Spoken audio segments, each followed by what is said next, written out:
back extension. Back extension is such a lovely way of strengthening the muscles in the back to work in a balanced fashion, but also get loads of movement into the back because we tend to be sitting in front of computers, in front of the TV, and in a lot of flexion. So this just brings the body into the opposite movement and allows you to pull back and those shoulders and open the chest. So bring it to the floor. You can add a little head support onto the forehead if you wish, or just forehead to floor. Elbows in line with the shoulders and hands are nice and flat, little L shape with the arms. So I'm going to imagine I have a little ball in front of my nose and I'm going to roll the ball to the front of the mat.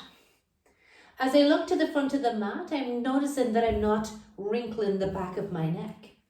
I'm then going to peel the front of my sternum and I'm going to come up just so I can just feel the end of my rib cage. I'm showing off the front of my t-shirt to someone right in front, and then I'm going to do the opposite. I'm going to start at the end of my rib cage and roll down through my sternum and finally bring that nose back in and under.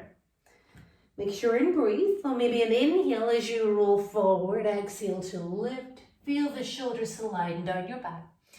And then take a lovely inhale as you're up there, and then exhale your way down, massaging the front of your chest bone onto the floor. And add a little chin to chest tuck just to stretch into the neck. We'll go forward, we'll go up.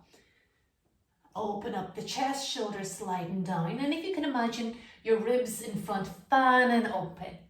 Then I want you to look over your right shoulder, look over your left shoulder, look forward, and down we go. Let's get that little neck stretch in at the end. I find that quite nice. And then back we come again, up we go. You come up as far as you feel good. I'm going to look over my right shoulder this time. I'm going to circle my head into the chest, around to my left shoulder. I'm going to look forward. I'm going to look over my left shoulder. I'm going to circle down into my chest and look over my right shoulder. Look in front and massage and down. If you'd like a lot more feedback, then I would suggest you get that soft ball, little softball play ball, or you could have a little small, you might have a doggy ball around the house as well. Either one, you want to plant right just underneath the sternum. You're doing the same movement. Now the ball here can also give you quite a nice stretch in the back just by leaning right over it. It's a lovely kind of between the shoulder blade, upper back stretch.